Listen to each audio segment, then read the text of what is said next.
Bem-vindo ao programa Hora do Estudo Bíblico, com o doutor e professor Lehmann Strauss. Este estudo é o resultado do tempo pessoal com o Senhor, da experiência de ministério pastoral e das conferências bíblicas do Dr. Lehmann Strauss, que nos instrui e encoraja com o ensino da Palavra de Deus. Agora com você, Hora do Estudo Bíblico, na apresentação de Aurélio Campos. Por favor, abra sua Bíblia em Gênesis, capítulo 17. Antes de iniciar o nosso estudo de hoje, vamos buscar a Deus em oração. Querido Pai, nós estamos diante da Tua santa presença com alegria e gratidão por poder, mais uma vez, estudar a Tua santa palavra. Sem ela não teríamos sentido e direção para a nossa vida. Portanto, Senhor, te pedimos que a Tua palavra trabalhe em nossos corações hoje, pelo poder do seu autor, o Espírito Santo. E traga salvação para aqueles que estão ouvindo e ainda não te conhecem. Que este estudo possa mudar a vida de muitas pessoas, mudar suas atitudes e seus comportamentos. Que a Tua palavra nos faça pessoas melhores. Oramos e pedimos em nome de Jesus. Amém. Muito bem, Gênesis capítulo 17. Hoje chegamos na aliança, aqui no capítulo 17. Falei um pouco a respeito alguns dias atrás, mas agora quero entrar com mais detalhe. A palavra aliança aparece pelo menos 13 vezes. A primeira vez que a vemos é no versículo 2. O que eu gostaria de sugerir é que você leia este capítulo de uma só vez. Sente aí, leia os 27 versículos, tenha uma caneta ao seu alcance e sempre que você perceber a palavra aliança, sublinhe esta palavra em sua Bíblia, marque-a. Esta é a palavra-chave deste capítulo. O propósito desta aliança em particular é mais do que o óbvio. Deus dará a Abraão e sua posteridade uma obrigação, uma responsabilidade que se concentra nesta palavra, circuncisão. Ela aparece pela primeira vez no versículo 10. Esta é a minha aliança que guardareis entre mim e vós, e a tua descendência depois de ti, que todo homem entre vós será circuncidado. Até onde eu sei, esta é a primeira vez que a palavra circuncisão aparece na Bíblia. A circuncisão era uma prática muito antiga. Os egípcios a praticavam muito antes de Deus a ter revelado a Abraão. Portanto, era uma prática muito antiga. Mas eu gostaria de mostrar o que significa esta palavra. Eu creio que se você for para a etimologia, para o significado real da palavra, será capaz de ver melhor do que se trata, o que Deus quer ao dar este mandamento a Abraão. A palavra circuncisão é derivada de duas palavras latinas. A primeira parte da palavra, circum, significa ao redor. Daí vem o prefixo para as palavras círculo ou circunferência, ou circunnavegar, que é navegar ao redor. Agora, olhe para o final da palavra, cisão. Lhe vem à mente alguma palavra? Bem, para mim vem à mente a palavra incisão, que significa cortar. Uma incisão é um corte, portanto a palavra que temos aqui é cortar ao redor. A circuncisão era cortar o prepúcio, cortar a pele ao redor do órgão masculino da criança, e era uma marca no corpo do homem como um sinal. Deus está dizendo aqui, Abraão, eu quero que você se circuncise, eu quero que todos os membros de sua família, os homens, sejam circuncidados, e que todos os bebês que nascerem a partir de agora, da tua descendência, sejam circuncidados. Agora, a circuncisão aqui é uma marca no corpo do homem, não para indicar que eles faziam parte da aliança. Isto é muito importante, porque lembra aqueles que faziam parte da aliança que eles deveriam cortar e remover toda a impureza do coração e de sua vida que lhes impedisse de honrar a Deus. Essa é a ênfase aqui. Vimos então que a ênfase da palavra cortar ao redor, a ideia de circuncidar o menino, era para lembrar os judeus que deveriam manter o coração limpo, cortar de sua vida todas as impurezas que desonrassem a Deus. No capítulo 10 de Deuteronômio, vemos um pouco sobre o significado de tudo isso. Abra aí a sua Bíblia em Deuteronômio, capítulo 10, vamos ler o versículo 16. Preste atenção porque isto é importante em relação ao que estamos estudando. Circuncidai, pois, o prepúcio do vosso coração, e não mais endureçais a vossa cerviz. Agora, você sabe muito bem que não se pode literalmente fazer uma incisão no coração. Se você cortar parte do coração, você morre. Portanto, há uma aplicação espiritual aqui. Circuncidai, pois, o prepúcio do vosso coração. Em outras palavras, removam todas as impurezas do seu coração, todo o pecado, tudo que vem da natureza impura e que entristece a Deus, tudo que desonra a Deus, tudo em sua vida que te impede de glorificar a Deus. Você vê qual é a ideia por trás de Deuteronômio, capítulo 10, versículo 16? No capítulo 30 do livro de Deuteronômio, no versículo 6, encontramos a mesma ideia. Deuteronômio 30, versículo 6. Vamos ler.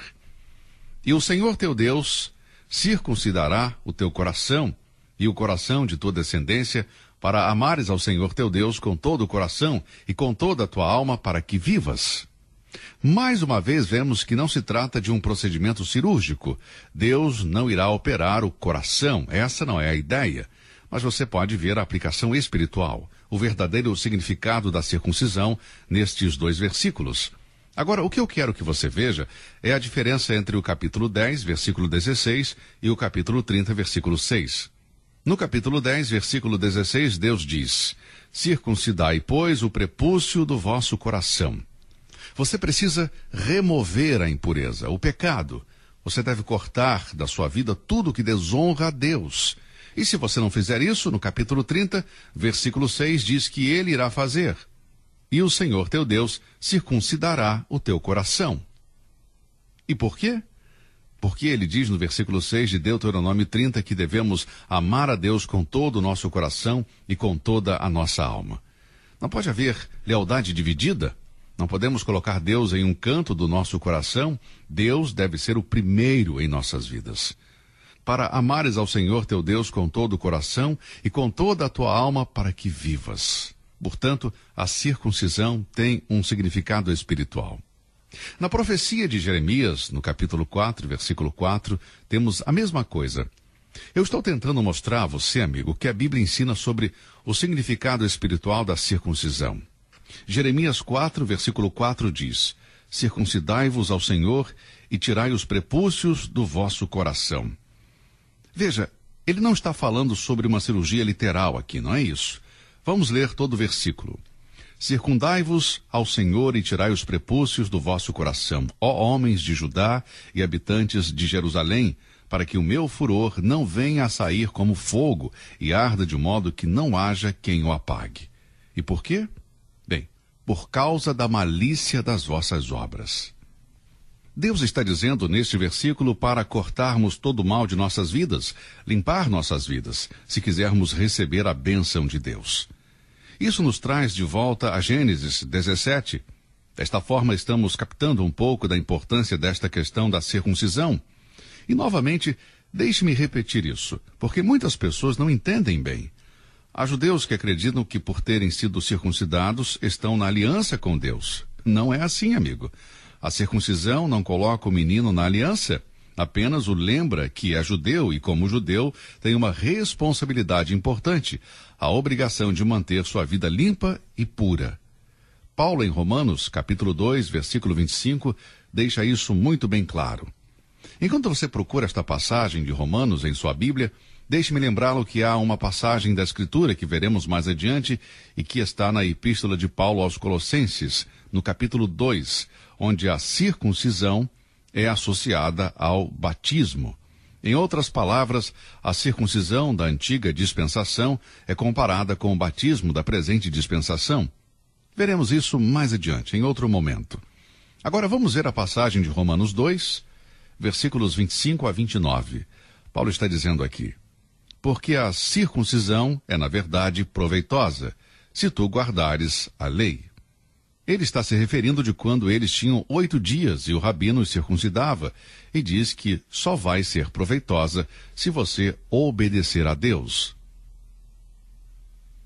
Mas, se tu és transgressor da lei, se você desobedecer a lei, então, a tua circuncisão se torna em incircuncisão.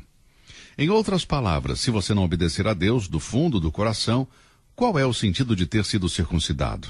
Melhor era ter permanecido incircunciso. Versículo 26 de Romanos 2 diz: se, pois, a incircuncisão guardar os preceitos da lei, Porventura, a incircuncisão não será reputada como circuncisão? A incircuncisão aqui são os gentios, porque a circuncisão não foi imposta ou ordenada dos gentios, somente para os judeus. Se, pois, a incircuncisão guardar os preceitos da lei, porventura a incircuncisão não será reputada como circuncisão? O gentio não era circuncidado, mas se ele obedecia a Deus de coração, então passa a estar em melhor posição diante de Deus que o judeu circuncidado que não obedece a Deus. Isso é o que este versículo significa. Agora veja versículo 27. E a incircuncisão, que por natureza o é, se cumpre a lei. Não te julgará porventura a ti, que pela letra e circuncisão és transgressor da lei? Ele disse, aqui temos uma pessoa que nunca foi circuncidada. Agora essa pessoa obedece a Deus e, em certo sentido, se torna o teu juiz, porque você foi circuncidado, mas, ainda assim, é um transgressor da lei de Deus. Versículo 28. Mas é judeu o que o é no interior. Agora, qual é a marca exterior de ser um judeu? A circuncisão. Isso, a circuncisão.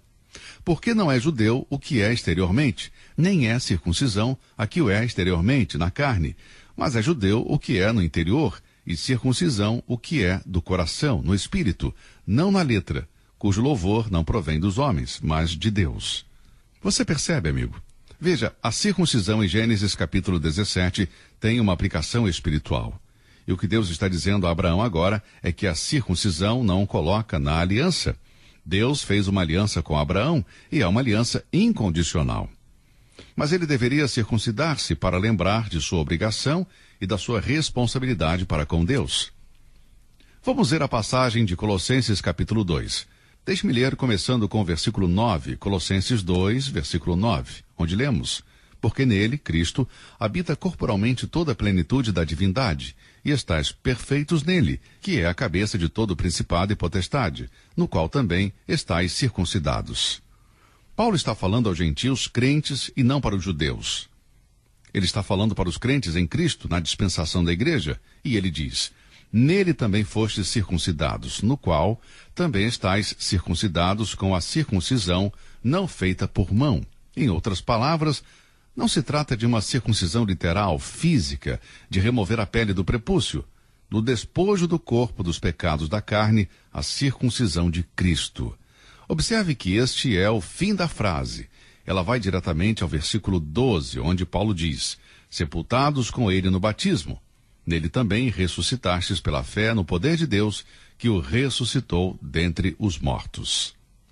Sepultados com ele no batismo, nele também ressuscitastes pela fé no poder de Deus, que o ressuscitou dentre os mortos. Veja como a circuncisão no versículo 11 está relacionada com o batismo no versículo 12. Da mesma forma que a circuncisão não coloca o judeu na aliança com Deus, em um relacionamento com ele, tampouco o batismo.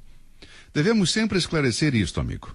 Algumas pessoas acreditam que se alguém é batizado pela água, isso significa que ele é salvo e vai para o céu.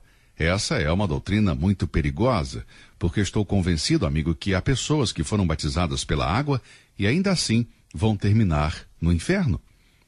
Lembro-me de quando ia para a prisão de Holmesburg, na Filadélfia, para ministrar para os presidiários.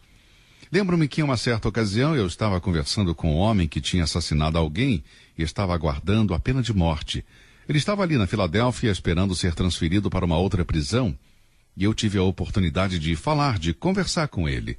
Esse homem cria sinceramente que no dia em que fosse eletrocutado, ele iria para o céu. Ele acreditava nisso porque seus pais o batizaram quando ele era um bebê. Mas ele não tinha uma experiência de salvação. Ele nunca havia aceitado a Cristo como seu Salvador. Ainda assim, este homem cria que, porque seus pais o batizaram quando criança, ele então iria para o céu. Agora, esse tipo de batismo envia muitos para o inferno. Veja, a água com a qual ele foi batizado quando criança não salvou a sua alma. A Bíblia não ensina isso, amigo. A aliança em Gênesis 17 não tem nada a ver com tornar santos os pecadores. A circuncisão não colocava o judeu na aliança. Era simplesmente um lembrete de que ele tinha uma obrigação, uma responsabilidade para com Deus. Portanto, ouça bem o que eu vou dizer. O batismo nas águas é ensinado no Novo Testamento. É somente para os salvos. E quando você passar pelas águas do batismo, está dando um testemunho. É uma expressão externa de sua fé interior em Cristo Jesus. Da mesma forma que a circuncisão delegava uma obrigação, uma responsabilidade sobre o judeu, da mesma forma, a nossa profissão de fé em Cristo nos traz importantes obrigações. Uma delas, devemos honrar a Deus com todo o nosso coração.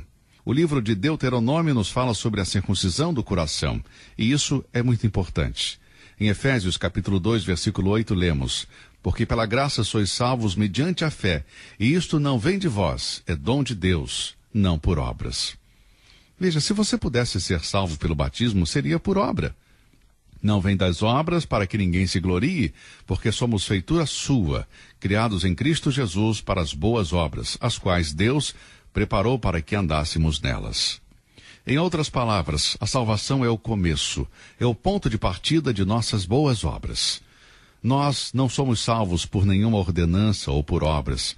Somos salvos pela graça mediante a fé e pela obra consumada de Jesus Cristo. Mas quando somos salvos, isso se torna o ponto de partida para as nossas boas obras. Paulo desenvolve este tema em Romanos capítulo 4. Abra sua Bíblia em Romanos capítulo 4. Vou ler e comentar sobre os versículos 1 a 12. Eles são muito importantes. Nós não temos muito tempo, portanto, preste atenção porque isso é importante. Romanos capítulo 4. Paulo não vai usar Abraão como uma ilustração e você nunca vai compreender bem Gênesis 17, a menos que você compreenda Romanos 4 e vice-versa.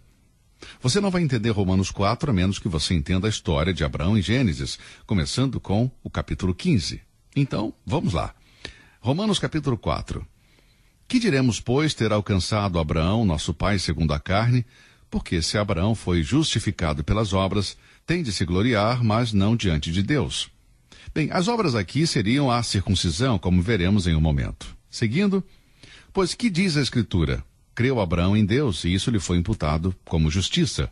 Ora, àquele que faz qualquer obra, não lhe é imputado galardão segundo a graça, mas segundo a dívida. Aqui, em outras palavras, não precisa trabalhar para a sua justificação. Tudo que você tem a fazer é acreditar. Versículo 9 e 10. Vamos ler. Vem, pois, esta bem-aventurança sobre a circuncisão somente, ou também sobre a incircuncisão. Porque dizemos que a fé foi imputada como justiça a Abraão. Como lhe foi, pois, imputada? Estando na circuncisão ou na incircuncisão? Não na circuncisão, mas na incircuncisão. Deus declarou Abraão justo antes ou depois de ser circuncidado? A palavra está no versículo 10. Não na circuncisão, mas na incircuncisão. Veja, no capítulo 17 foi quando Deus introduziu a circuncisão, mas antes, no capítulo 15, versículo 6, foi quando Abraão foi declarado justo. Portanto, a sua justificação veio através da fé, muito antes de Deus falar sobre a circuncisão. Romanos 4, versículo 11 diz: e recebeu o sinal da circuncisão, selo da justiça da fé, quando estava na incircuncisão, para que fosse pai de todos os que creem, estando eles também na incircuncisão, a fim de que também a justiça lhe seja imputada. Portanto, a circuncisão do capítulo 17 era uma marca, era um selo. E fosse pai da circuncisão daqueles que não somente são da circuncisão, mas que também andam nas pisadas daquela fé que teve o nosso pai Abraão, que tivera na incircuncisão. Paulo está simplesmente dizendo que a salvação é pela fé.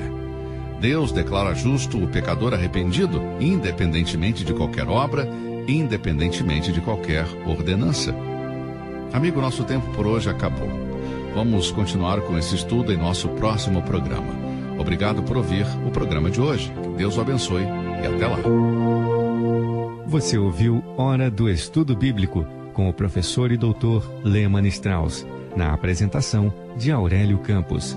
Se você deseja ouvir novamente esta mensagem, visite a nossa página na internet www.bbnradio.org. Fica o convite para você nos acompanhar amanhã, neste mesmo horário, aqui na BBN. Hora do Estudo Bíblico é uma produção da BBN.